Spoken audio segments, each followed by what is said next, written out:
Welcome back, everyone. We're diving into something that really got me thinking. The idea that our spines are way more than just bone. No. Like, what if they're the central channel for some kind of spiritual energy? Hmm. Interesting. Yeah, I gotta admit, when I first saw the source material for this deep dive, I was like, whoa, this is a little out there. But the more I read, the more these ideas about chakras and life force energy, even posture and how it impacts everything, it just kind of clicked. Yeah, I see how that could be intriguing. So we're focusing on this one source that goes deep into all this. Yeah, Before we jump into the specifics, can you give us like a quick overview of the core ideas? What's the main argument they're making? absolutely. The source basically says the spine is like an energy highway, carrying this life force energy. They use terms like prana, chi, kundalini, those kinds of things. Right, right.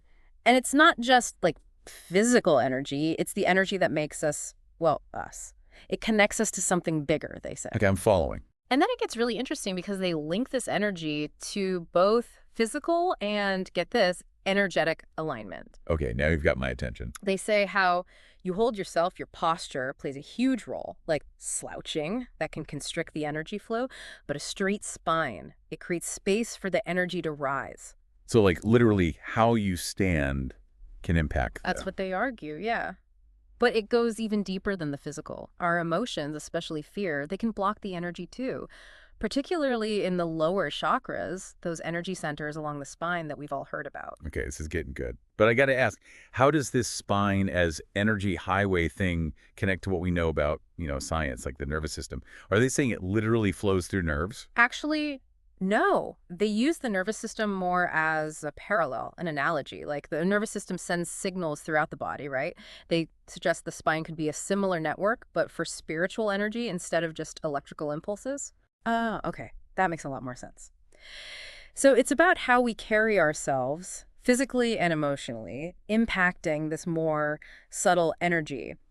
Now, they keep mentioning chakras. Can you remind us what those are and how they fit into all of this? Sure, chakras, they're these energy centers located right along the spine, each one dealing with specific aspects of us. Physical, emotional, you name it, like little transformers modulating all that energy flowing through. So they're not like actual physical points, they're more energetic. Right. And the source really emphasizes how fear can block energy, Hmm. especially in the lower chakras. Why those ones in particular? What makes them lower? Well, think about it. Those lower chakras, starting with the root chakra at the base of the spine, they deal with our most basic needs, like survival, feeling safe and secure, the primal Are the stuff. foundations. Exactly. So when we're scared, our body shifts into that fight or flight mode. It's all about survival at that point, not really about growth or anything beyond the immediate moment. So all our energy gets focused on those lower chakras, keeping us in that state of fear and not letting it move upward. Exactly. And this is where it gets really interesting. The source claims that the antidote to all that fear, the key to getting unstuck, is trust. Trust. Okay, now I'm really curious. How do they define trust in this context? Like blind faith or Yeah. something more? No, no, no, not blind faith. They describe it as a really deep inner knowing, a feeling of being supported by something way bigger than just us. Like even when things are tough, we're not alone. That does resonate. But how do we actually do that? Cultivate that kind of trust, especially when things feel really shaky. They talk about consistent practice, but they're not saying you need to meditate for hours a day. It's more about incorporating small, mindful moments throughout your day, consistently. So bringing the awareness of our spine, our posture, the energy into everyday life, not just like dedicated practice time. What would that look like? Give us some examples. Totally. It could be as simple as taking a second to notice your breath, or like when you're at your desk, straightening your spine. You could even just visualize that energy flowing as you walk down the street. Little things, but they add up. I like that. It's not about adding more to-dos, just shifting your perspective, being aware of how you're carrying yourself all day. But what about when things get really tough? I mean, the source talks about challenges as opportunities to get even more connected to this energy, but how does that work practically? That's where resilience comes in. They're basically saying challenges aren't setbacks, they're chances to practice staying aligned even when everything in you wants to shut down, to contract. So it's like building a muscle, but it's an energetic muscle, not a physical one. Exactly. Think of it this way. You're facing a crazy deadline at work. You feel that tension. Your shoulders hunch up. Your breath gets all shallow. Instead of letting that fear take over, you take a second, straighten your spine, deep breath, visualize that energy flowing freely again. Wow, yeah. It's using those physical signs of stress as a cue to realign. I'm already feeling more aware of my posture just talking about this. That's awesome. Yeah. And the more we practice, the more natural it gets. Really does become like second nature. So we've talked about physical alignment, emotional alignment, but the source goes even further, saying that people who are aligned become like conduits for healing energy. What does that even mean? How does that fit in? That's where the idea of raising your vibration comes in. They're saying that when your energy flows freely, you don't just feel better, you radiate that positive energy outward, impacting the people around you. Whoa. So it's like we're all connected energetically, and my state of being can actually ripple out and affect other people. That's the idea they're putting forward, yeah. And they argue it's not just some feel-good thing. It's about realizing we have a responsibility to cultivate positive energy. Like we can contribute to a better, more harmonious energy field for everyone. It's a lot to think about. Now, I noticed they mentioned chakras and energy flow, but they don't really give specific practices for like working with the chakras. Is there a whole world of techniques out there for that? Oh, tons. Yoga, meditation, breathwork, energy healing, you name it. We could definitely spend a whole other deep dive exploring those. We should do that. But before we go there, I want to circle back to what they said about aligned energy and finding your purpose. They suggest blocked energy makes you feel lost, stuck, but free-flowing energy brings inspiration, that connection to something bigger. How does aligning your spine actually do that? Think of it like this. It's about clearing space for clarity and intuition to come through. When your energy is blocked, it's like you're in a fog, can't see the path clearly. But as the energy starts flowing again, the fog lifts, and you can access that inner wisdom, what you truly desire, your unique gifts. That's a great image. It's like cleaning up all the energetic clutter so you can actually see the way forward. Exactly. And they're not just talking about your career or a specific goal. It's about aligning with your soul's purpose, your reason for being here, you know? It's about living a life that feels truly authentic and fulfilling. That's powerful. So it's not just about feeling good, it's about reaching your full potential, living a life that's true to who you are. Yeah. But if it's all about the spine, why don't we all just walk around perfectly straight all the time? What about the natural curves? Right. That's a good question. They're not saying you need to be rigid or unnatural. It's about finding that balance, strength and flexibility, letting the energy flow without forcing it. They even mention the natural curves are important for the flow. It's more about being aware than being perfect. Okay, that makes more sense. Awareness, not perfection. But how do you even know if your energy is flowing freely? What are the signs you're on the right track? They describe a bunch of indicators: feeling more alive, more peaceful and calm. Your creativity and intuition are sharper. You feel more connected to yourself and others. And they talk about feeling more aligned with your purpose, experiencing that sense of flow and ease in life, you know? So it's not just about feeling good physically, it's like a mental, emotional, even spiritual shift. Mm. But I'm guessing this isn't a one-time fix, right? Mm. How do you maintain this, keep that energy flowing freely? It's all about consistent practice. Just like you exercise to stay healthy, you got to practice working with your energy to stay aligned. And they emphasize it doesn't have to be these big, intense things. It's the small daily practices that add up over time. So like building it into your routine, making it part of your self-care, just like brushing your teeth or taking a shower. Exactly. And they actually say it becomes more enjoyable over time. As you experience the benefits of aligning your spine and letting that energy flow, it's not a chore anymore, it's something you crave. That's encouraging. It sounds like it's more about joy and ease than adding another thing to your to-do list. But for those of us just starting out, what are some practical things we can do to start working with our spine and energy? They highlight a few key things: being aware of your posture, breathing consciously, and doing simple movements that help your spine be flexible and strong. And they're big on connecting with nature, which they describe as a powerful way to ground your energy and feel more alive. Okay, so pay attention to posture, breathe deeply, move in ways that feel good, and spend time in nature. That's doable. We can all start doing that today. Absolutely. And they emphasize that even small changes can make a huge difference. They even suggest setting an intention just to be more aware of your spine and energy throughout the day. I love that. It's like treating your spine with the same care and attention as everything else you value. Now, they mentioned blocked energy can show up as physical stuff like back pain or digestive issues. Are they saying all back pain is from blocked energy? No, not necessarily. It's more that our physical, emotional, and energetic bodies, they're all linked. There might be a physical reason, but they're suggesting looking at the energetic side too. It might give you more insight and help you heal. It's about approaching your well-being from all angles, right? Exactly. Now, remember how they talked about blocked energy making you feel lost and stuck in life? Can you give me an example of how that actually looks? Imagine someone who hates their job, going through the motions, feeling drained. The source suggests that lack of fulfillment could be a sign of blocked energy, especially in the chakras that deal with purpose and creativity. So it's not just laziness or lack of motivation. It's like there's an energetic component to feeling stuck. Exactly. And by working with your spine and energy, you can start to clear those blockages and create space for your true purpose to shine through. This is so fascinating. I have one more question, though. hmm They focus on the spine as the main energy channel, but other traditions talk about energy flowing through the whole body. How does this fit with those ideas? They acknowledge that energy flows everywhere, but they highlight the spine as the primary channel. They actually compare it to a tree trunk, with branches extending out to nourish the whole system. That's a really helpful visual. So Yeah. the spine is like the main artery, but the energy branches out and nourishes every part of us.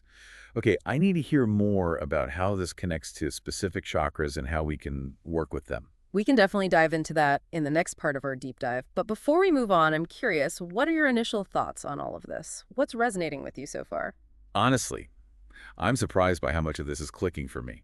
I always knew posture was important, but I never thought about it in terms of energy. And that whole thing about fear blocking energy in the lower chakras, that really hit home. I can see how that plays out in my own life. That's fantastic. It sounds like you're already making those connections. I am. And I can't wait to hear more about specific practices and techniques we can use to really cultivate this alignment and let that energy flow freely. I think our listeners are going to be just as intrigued as I am. Yeah, it's awesome that you're finding this so interesting. So you're ready to dive into those specific practices for working with your spine and energy, like we promised. Oh, yeah, definitely. You mentioned a whole world of techniques out there. Where do we even begin? Well, the source really emphasizes three fundamental practices: awareness of your posture, conscious breathing, and simple movements.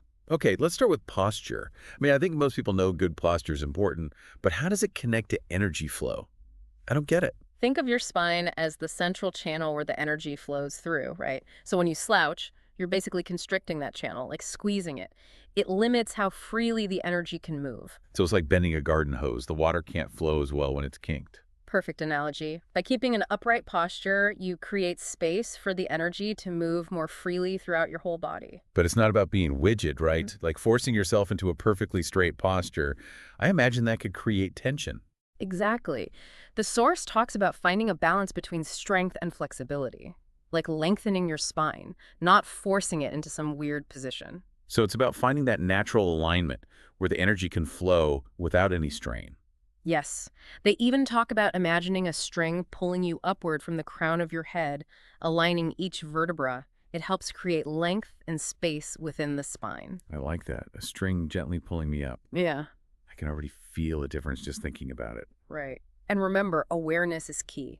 Throughout the day, just check in with yourself. Notice if you're slouching, hunching your shoulders. Just small adjustments to bring yourself back to that alignment. Small adjustments. Got it. Okay, what about breathing? How does conscious breathing tie into energy flow? Breath is like the bridge between our physical body and our energy body. When we breathe deeply and we're aware of it, we're not just taking in oxygen, we're stimulating the flow of energy. So it's not just about the air in my lungs, it's about energizing my whole system. Exactly. The source talks about a specific technique called diaphragmatic breathing. Oh yeah, I've heard of that. Isn't that where you breathe deep into your belly? Yeah, that's it. So as you inhale, you let your belly expand, and as you exhale, you gently draw your navel back towards your spine. It's like a little internal massage for your organs. Plus, it helps you feel grounded and relaxed. I've done diaphragmatic breathing before, but I never connected it to energy. I'm definitely going to try that more often. I think you'll like it. Even just a few minutes of conscious breathing can make a big difference in how you feel, your energy levels, everything. Okay, we've got posture, breathing. Okay. What about the simple movements the source talks about? Are they talking about specific exercises? They mention things like yoga, tai chi, and qigong. Those practices that focus on gentle stretches, flowing movements, and deep breathing. I've tried yoga, but I'm not very flexible.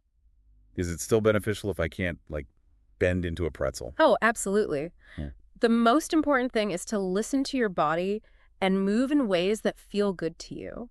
It's not about achieving some perfect pose or pushing yourself beyond your limits. So it's more about exploring movement and being present in your body, finding what feels good for my spine and energy. Yes. Even simple stretches, like gentle twists or back bends, can help release tension and get that energy flowing.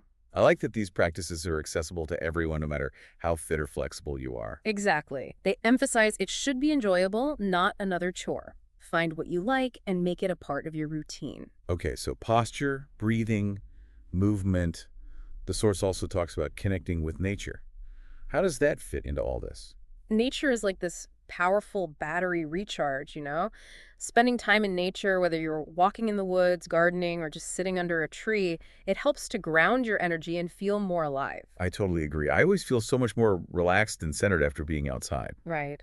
The source describes nature as a natural healer. It helps calm the mind, reduce stress, and boost your mood. So it's not just about the physical benefits, it's about that energetic connection, that feeling of being grounded and replenished by nature. Yes. They even suggest doing grounding techniques while you're in nature. Grounding techniques, like what? Well, one simple one is to stand barefoot on the earth, close your eyes, and imagine roots growing down from your feet, anchoring you. Feel that stability and support from the earth beneath you. I like that. I can see how that would be very grounding. They also talk about just being present in nature, really noticing what you see, hear, and feel around you. So it's about being mindful, connecting to the present moment through our senses. Exactly. By being in nature, we reconnect to this energy source that's way bigger than us. Like plugging into the universe's power outlet. Exactly.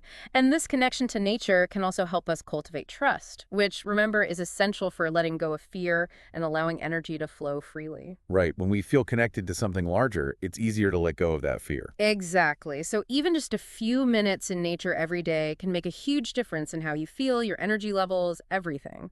Okay, so posture, breathing, movement, nature. These are all great practices for getting the energy flowing. But what about if you're already feeling those signs of blocked energy, those symptoms? What can you do to address specific blockages? That's a great question. The source says that sometimes you need more targeted approaches to deal with those imbalances. They mention things like energy healing, acupuncture, and massage. Energy healing. I've heard that term, but I don't really know what it means. Can you explain it? Energy healing is a broad term for lots of different techniques that work with your body's subtle energy field. So it's working with the energy that's flowing through and around us, even though we can't see it or touch it. Exactly. Some common examples are Reiki, acupuncture, and Qigong healing. Okay, so what's the main idea behind it all? The idea is that our bodies are naturally designed to heal themselves, and that healing process can be helped by balancing and harmonizing our energy field. So it's about restoring the natural flow of energy to help us feel better and heal. Exactly. Energy healers use different techniques to find and clear blockages in your energy field, which lets energy flow freely again, boosting the body's own healing power. That's pretty cool. But honestly, I'm a bit skeptical. Is there any actual scientific proof that energy healing works? Well, scientific research on energy healing is still pretty new, but there's more and more evidence that it can help with various health problems. So while we need more research, there's at least some evidence that working with the body's energy field can make a real difference. Yeah, that's what the research seems to show. And the source really emphasizes that the best way to know if something works for you is to try it yourself. I like that. It's about being open to exploring and finding what feels right for you. Exactly. It's not about a quick fix. Working with your energy is a journey. It's about self-discovery and awareness. It's about making those practices part of your life, your self-care. Exactly. By taking care of your energy, you're not just helping yourself, you're contributing to a more harmonious and vibrant world around you. That's beautiful. I think you've given our listeners so much to think about and explore. I hope so. It's an amazing topic, and I'm always happy to talk about it. And I bet our listeners are ready to hear more about those chakras and how to work with them. Okay, let's talk chakras. I think most people listening have heard the word, but can you give us a little chakra 101? What are they and how do they fit into this whole energy flow thing? All right. Think of chakras like spinning energy centers all lined up along your spine. Spinning, huh? That's how they're often described, yeah. And each one is connected to different parts of you: physical, emotional, spiritual. They're not actual organs, more like energetic hubs that manage the flow of this life force energy throughout you. So they're like regulating the energy that's already flowing through the spine, Yeah. like valves or something. Exactly. Each chakra has a specific job, you could say, and affects different areas of your life. Okay, I'm ready to learn about all the chakras. Where do we start? Let's start at the bottom with the root chakra. It's located right at the base of your spine. This one's all about your foundation, feeling safe, secure, and grounded.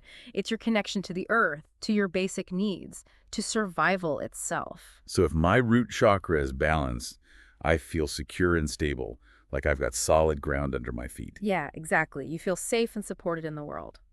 But if it's blocked, you might be anxious, fearful, or feel like you're lacking something. You might feel ungrounded, insecure, maybe even disconnected from your physical body. This reminds me of what we talked about before about fear and trust. The source said fear blocks energy, especially in those lower chakras. How does fear mess with the root chakra specifically? Well, when fear takes over, your energy gets pulled downwards. It's all about survival then. Like if you were being chased by a tiger, your body focuses on running away, not on being creative or having spiritual insights.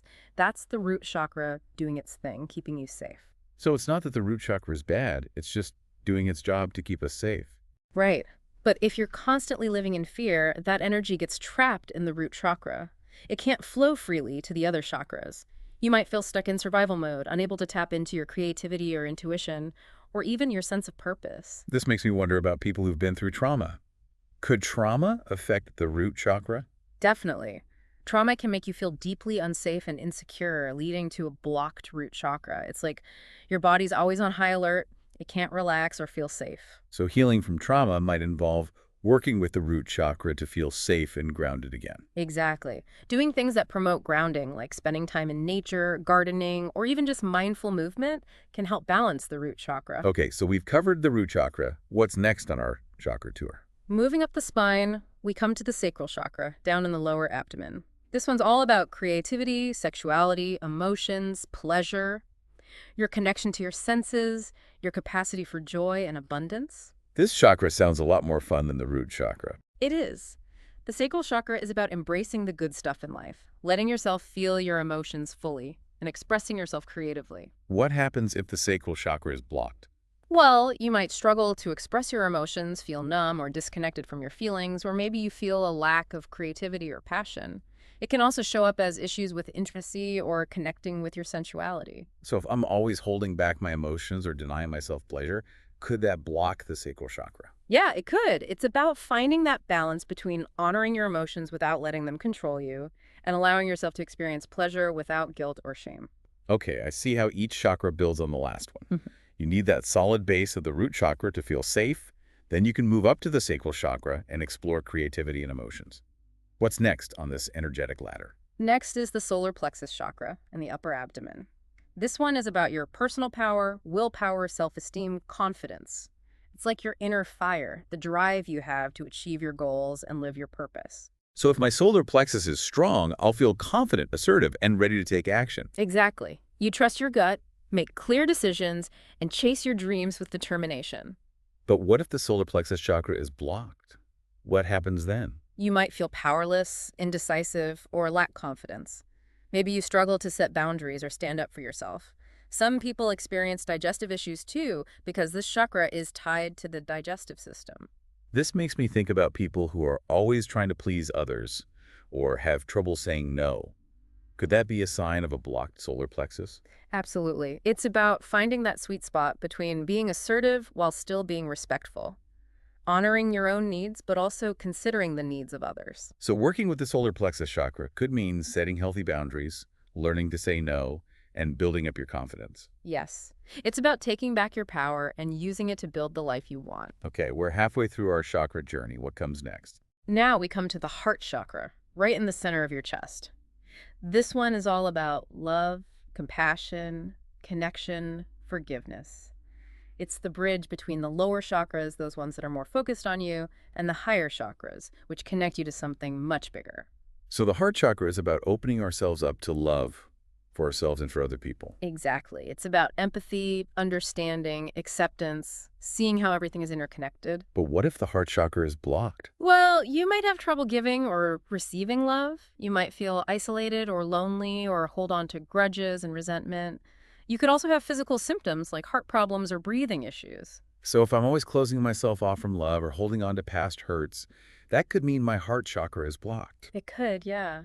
It's about learning to forgive yourself and others, opening your heart to love, and practicing compassion even when it's hard. This makes me think about self-love. Could a blocked heart chakra show up as not loving or accepting yourself? Absolutely. The heart chakra is all about accepting yourself completely, imperfections and all. It's about treating yourself with kindness and compassion. Okay, I'm seeing how all these chakras are connected and how each one is so important for our well-being. What's the next stop on our chakra tour? We're moving up to the throat chakra now, up in the throat area. This chakra is all about communication, expressing yourself, speaking your truth, and listening with an open heart. So if my throat chakra is balanced, I feel good about expressing myself authentically, and I can communicate my needs and boundaries clearly. Exactly. You're also able to really listen to others and speak with kindness and clarity. What happens when the throat chakra is blocked? You might find it hard to stand up for yourself, feel like no one hears you or understands you, or have trouble expressing your feelings. Some people experience physical stuff too, like sore throats, thyroid problems, or neck pain. So if I'm always holding back what I want to say or feeling like I can't express myself, could that mean my throat chakras is blocked? It's a possibility. It's about finding your voice, honoring your truth, and speaking up for what you believe in. We're getting close to the top of our chakra ladder. What are the last two chakras? Next, we have the third eye chakra, right in the middle of your forehead, between your eyebrows. This one is all about intuition, insight, imagination, and wisdom. Your connection to your inner guidance, being able to see beyond the physical world. So if my third eye is open, I'm able to tap into my intuition, trust my gut feelings, and just have a strong sense of inner knowing. Exactly. You might also experience bursts of creativity, vivid dreams, or even have psychic abilities. Wow, psychic abilities. Okay, but what happens if the third eye chakra is blocked? You might feel cut off from your intuition. You might not trust your inner voice, or maybe you feel confused and lack clarity. You might also rely too much on logic, ignoring your gut feelings. So if I'm always second-guessing myself or feeling lost and unsure, that could be a sign of a blocked third eye. Could be. It's about learning to trust that inner guidance, developing your intuition, and being open to receiving insights that come from beyond the physical world. Okay, and finally, the crown chakra, the top of the ladder. What's so special about this one? The crown chakra at the very top of your head is your connection to the divine, to universal consciousness, to something bigger than yourself. It's about experiencing unity, oneness, and spiritual awakening. So when my crown chakra is open and balanced, I feel connected to something larger, a sense of purpose. Exactly. You feel a deep sense of peace, bliss, and unconditional love. You might even have profound spiritual experiences or mystical insights. Wow, sounds pretty amazing. But what if the crown chakra is blocked? You might feel lost, alone, disconnected from your spirituality. You might struggle to find meaning in life or feel a sense of dread, like, what's the point of it all? So if I'm feeling spiritually lost or disconnected from something bigger, that could be a sign of a blocked crown chakra. It's possible, yes. It's about nurturing that spiritual connection, exploring different practices, and being open to experiencing the divine, however that looks for you. This has been such an amazing journey through the chakras. I'm feeling so much more aware of them and how they affect my whole being. Any last thoughts you want to share about working with the chakras? Remember, the chakras are all connected and always interacting. It's not about achieving perfect balance in each one. It's about creating a smooth flow of energy through the whole system. So it's about looking at the big picture, not getting hung up on one chakra. Exactly. The most important thing is to approach this with curiosity, compassion, and a sense of fun. Try different things, see what feels good, and trust your own inner wisdom. I love that. Trust your inner wisdom. Yeah. Well, I think you've given everyone listening a fantastic understanding of the chakras and how to work with them. This deep dive has been so insightful. I'm glad you think so. And to everyone listening, we hope this has sparked your curiosity about the power within you. Remember, you have everything you need to create a vibrant, balanced, and joyful life. Thanks for joining us on the deep dive.